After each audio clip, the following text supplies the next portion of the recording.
হ্যাঁ, আমি এসছি মিডিয়া থেকে এসছি আমি। বলছি আপনার ছেলের নামে প্রতারণার অভিযোগ 1500 কোটি টাকার, জানেন? কি জানেন?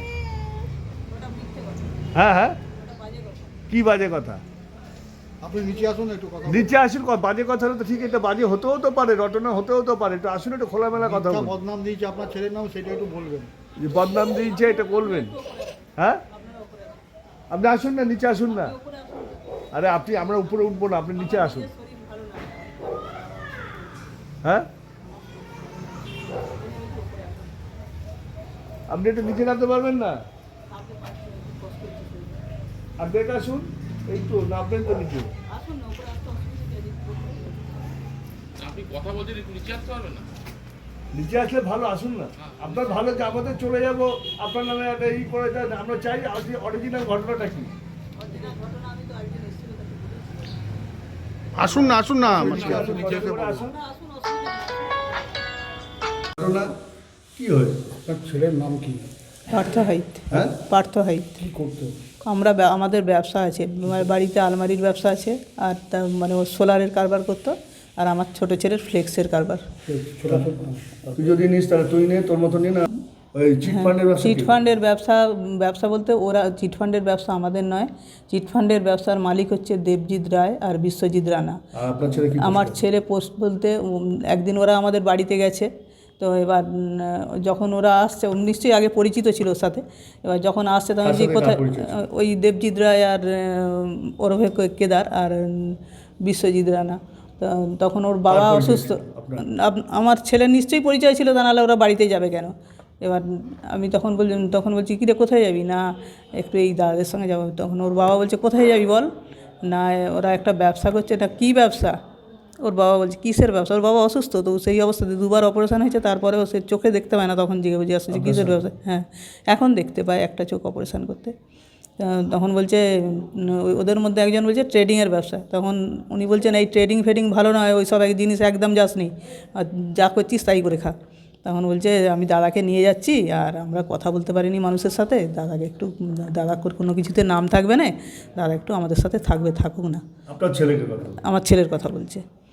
এই পর্যন্ত। তারপরেই মানে উনি এত অসুস্থ হলেন আমার স্বামী, যে আমাকে হসপিটালে ভর্তি করলাম ওনাকে। এই নিয়ে ব্যস্ততা থাকায় আর আমরা অত যোগাযোগ করে উঠতেই পারিনি, টেনশনে। মানে এবার এ মতো অবস্থায় এখন শুনি ওরা সব টাকা পয়সা নিয়ে কী করেছে। এবার যখন নাকি টাকা পয়সা নষ্ট হয়ে গেছে, তখন আমার ছেলে কী করেছে, বলছে যে না এ তো আমি মাঝখানে আছি, আমি তো ফেঁসে যাবো। ও সেই সবাইকে কী করেছে, এগ্রিমেন্ট করিয়ে দিয়েছে, যে কোম্পানির ওদের সিগনেচার করিয়ে সবাইকে যে আপনারা এগ্রিমেন্ট করুন, তা নাহলে তো আমি এখানে আমাকে দিয়ে কাজ করিয়েছেন, আমাকে তো সবাই ধরবে। তখন বলে এগ্রিমেন্টের ওই পেপারগুলোই থানা থেকে এসে নিয়ে গেছে। আমার কাছে সমস্ত পেপার ছিল, এমনকি ওদের সই সাপোত করা পেপার সব। কার সই করা? ওই দেবজিৎ রায় আর বিশ্বজিৎ রানার সই করা পেপার আছে। কিছু কিছুতে আমার ছেলেকেও সই করতে হয়েছে। এইখানে ওরা কতগুলো ছেলে গণ্ডগোল করতেছিল, মানে ওদেরই সাজানো লোক, তারা পাঠিয়েছিল যে পার্থকে ধরে তুলে এনে মেরে দেবো। এরকম ওই দেবজিৎ না, যাদের টাকা নিয়েছে না, যে ওই দেবজিৎ রায় আর বিশ্বজিৎ রানা ওরা পাঠিয়েছিল কিছু ছেলেকে। যাদের তারা ওই রানীহাটির লোক কিছু আছে, বাগনানের লোক নয়, ওরা বাগনানের একজন ছিল। রানীহাটি হাওড়া জেলা। রানীহাটির আছে, আর ওই রানীহাটি থানা যেখানে পুলিশ ফাঁড়ি, ওখানেই হচ্ছে ওই কেদারের বাড়ি, মানে দেবজিৎ রায়ের বাড়ি ওখানে। ওই লোককে সাজিয়ে ওরকম করে বাড়িছে, ওর কাছে টাকা যায়। এমনকি এখানে এসে নাকি, মানে আমি নাম বলছি না, আমি শুনেছি, মানে আমার কানে এসেছে কথাটা, ওরা অফার দিয়ে গেছে যে 50 লাখ টাকা আমি তোমাদের দেবো, পার্থকে ধরে দাও। হ্যাঁ হ্যাঁ, 50 লাখ টাকা দেবো, ধরে দাও। পার্থকের জন্য 50 লাখ টাকা দেবেন? হ্যাঁ, এইরকম ব্যাপার, এরকম কথা আমার কানে এসছে। আমি বলতে পারবো না, কারো নাম বলতে পারবো না, কিন্তু আমি বলেই দিচ্ছি, কারণ আমার কথা, আমি এখানে নতুন আমি কথাটা আমার কানে এসছে। আমাকে পালাতে হলো কেন, ওরা ওখানে খুব ডিস্টার্ব করতো। এবার ওর বাবার শরীর অসুস্থ বলে এবার আমার এখানে ডাক্তার দেখে, ওই এখানে কল্যাণীর এখানে ডাক্তার দেখে। তো সেই জন্য সত্যজিৎ হচ্ছে আমার বোন পোহায়, তো ওই সব ডাক্তারপত্র যোগাযোগ করে দিয়েছিল।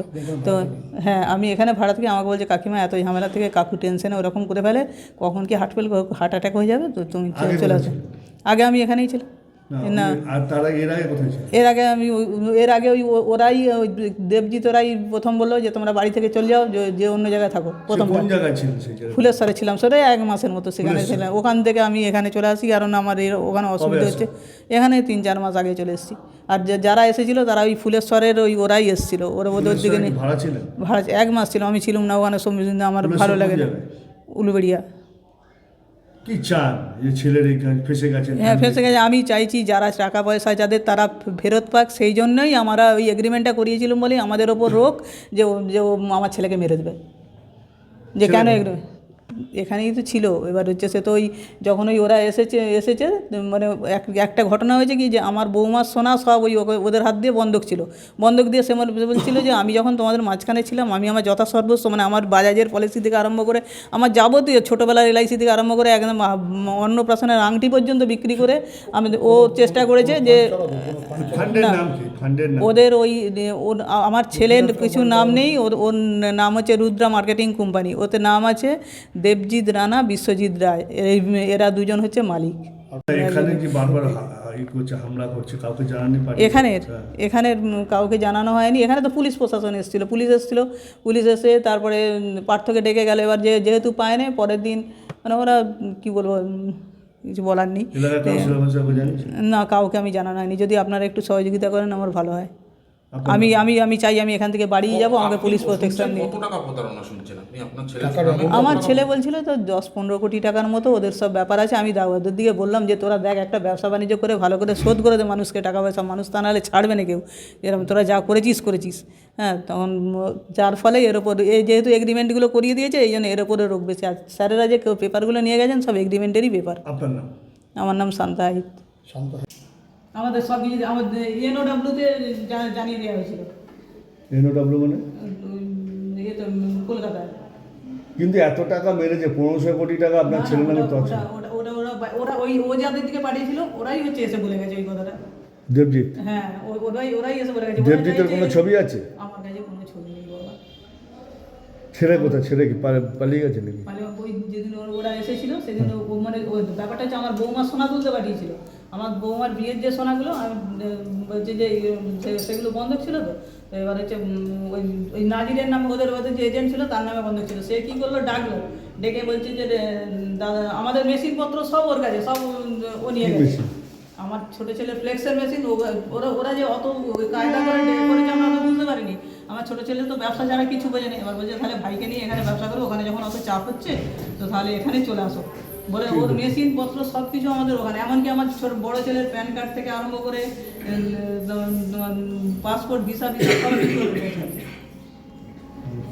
কী করতো, মানে ম্যানেজমেন্টের পোস্টে কাজ করতো। হ্যাঁ, আমার ছেলে। আমি ওকে বারণই করেছিলাম, পার্থ হাইত। আমি বলছি এখানে আমার বোনপো সত্যজিৎ দে। সত্যজিৎ কী করে আমি জানি না। সত্যজিৎ কোনো কিছু ব্যবসাপত্র করে হয়তো। এখানে ওই আমাকে বললো যে কাকিমা তাহলে অত কাকু যত ওইরকম শরীর খারাপ টেনশন ওরকম হয়ে যাচ্ছে, ওরকম ওরা যে ঝামেলা করছে বারে, তো তুমি এক কাজ করো, তুমি আমার এখানে চলে আসো। না, থানায় জানাইনি। বলছি তো কাউকে জানিয়েছি। আপনার যেখানে ছিলেন কেস হয়েছে দেবজিৎ রানা আর বিশ্বজিৎ রায়ের নামে 15টা-16টা কেস হয়েছে। আমার ব্যারাকপুর থানাতেই হয়েছে কেস। তারপর আপনার ছেলে পালালো কেন? পালালো কেন? এখানে ওদের চাপ যে এরকম ও একটু ভীতু ছেলে খুব। পালিয়ে অন্যায় না করে পালালো কেন? কিসে? যদি অন্যায় না করে তাকে পালালো কেন? অন্যায় করে না, কিন্তু অতগুলো লোক যদি মারধর করে তুলে নিয়ে গিয়ে তখন তো পুলিশকে জানানো না কেন? না লোকাল থানাকে জানানো না কেন? ভুল হয়েছে। হ্যাঁ, সেটাই আমার ভুল হয়েছে। কি ভুল হয়েছে? পুলিশকে জানানোই দরকার ছিল। প্রথম থেকে পুলিশ প্রশাসন করে দিলে তাহলে আর এখন জানান।